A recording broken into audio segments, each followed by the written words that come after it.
BORTLE here at the Pro Support TCG Case Tournament for Yu-Gi-Oh! With Matthew. Matthew right here. So, what did you do today? What deck did you use, Matt? I got top 4 at the Pro Support Yu-Gi-Oh! Case Tournament with the Floowandereeze deck. Floowandereeze?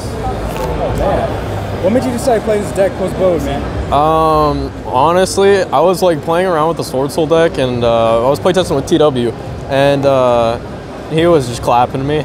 And then I saw these cards and it looked fun, so I started playing with them, and it ended up just sounding like something that could be good for the tournament, so I just ended up deciding to roll with it. That's what's up. Before we start the deck profile, any shoutouts, man?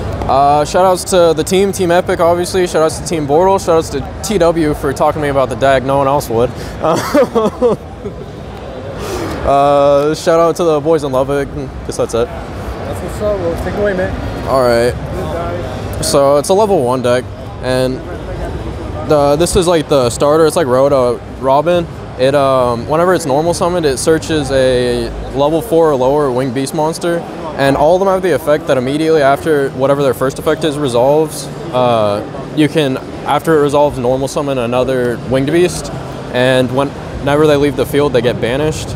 And if you normal summon another winged beast, the banished ones return to your hand. So they kind of like all recur themselves.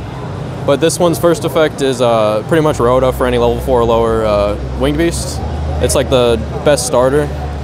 And then this one's Eagle. This one searches for like your tribute summon monsters.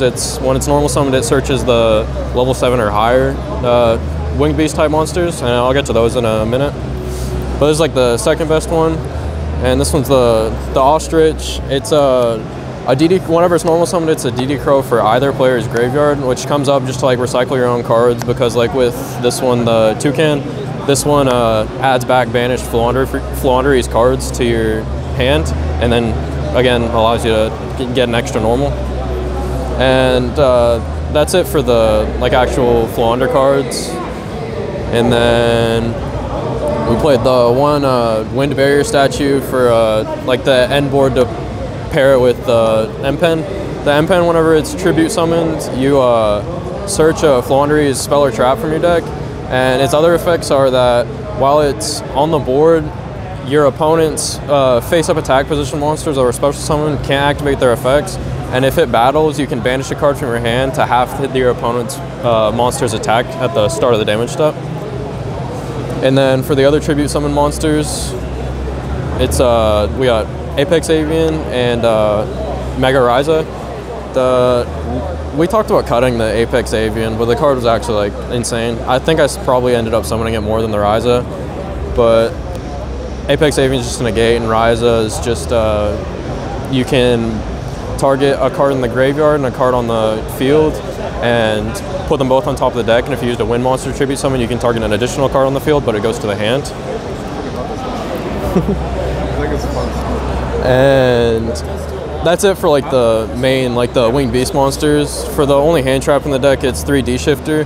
Like I was saying earlier, all the cards just like they banish themselves whenever they leave the field, so Shifter's already just like inherently good with the deck, and Shifter's good against most things except Sword Soul, which are like this deck's hardest matchup, but this card's like too good not to play.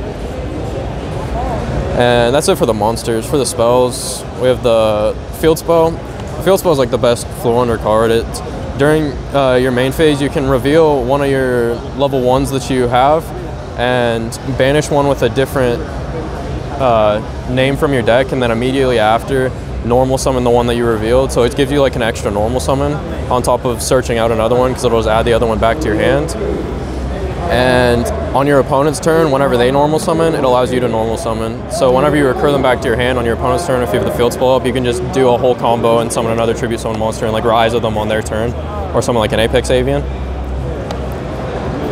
And then I played the 3 Prosperity. Card's insane because you always get to do it for 6 because the extra deck's just not needed. And 3 Duality, same reason, you just want to dig and like pick your pieces just to be able to combo.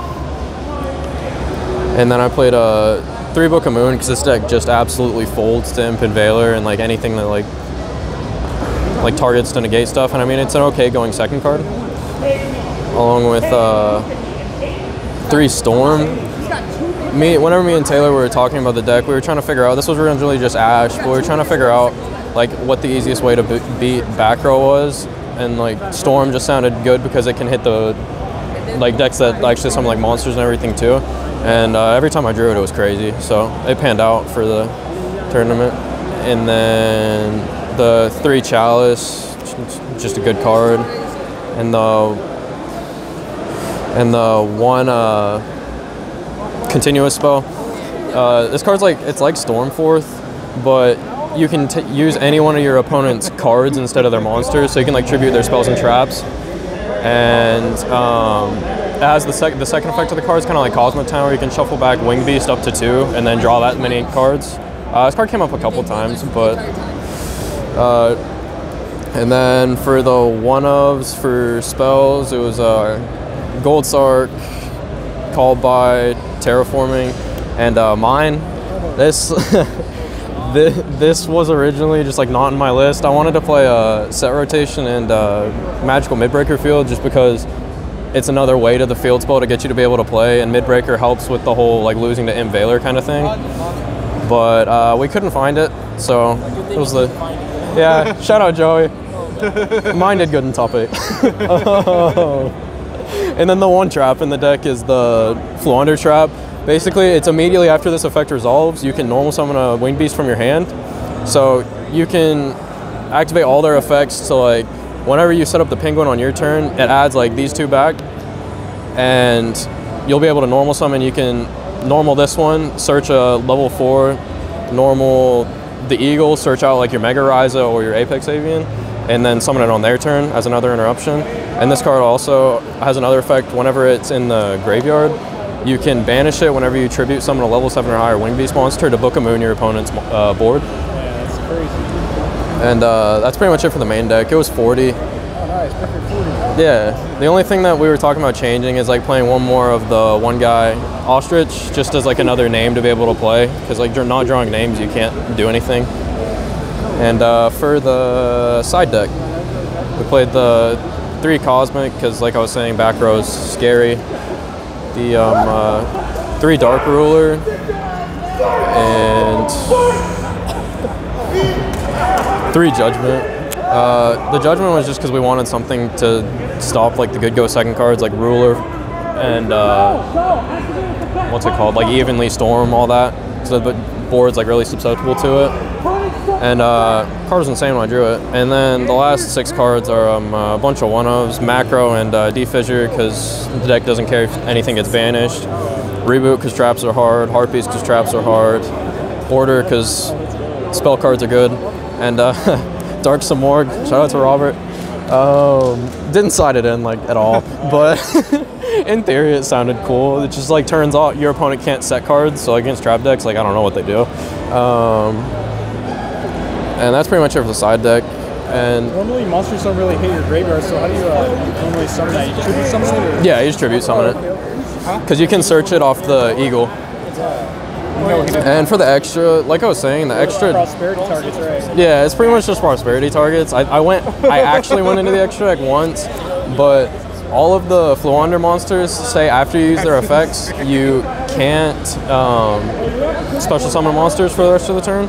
So I did like normal level 1 and then next turn normal another one, not use their effect, and go into like the Zeus package. So that's like the only 3 really important cards, and the rest is just kind of like filler for your prosperities. Like Nova's in there to summon Mechaba for like if people play Maximus, because people like the Shadal deck, even though I lost to it.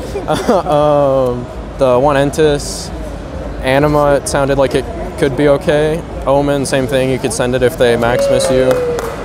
And then just 5 random cards that Taylor gave to me before the tournament. And you ever summon anything from this extra deck?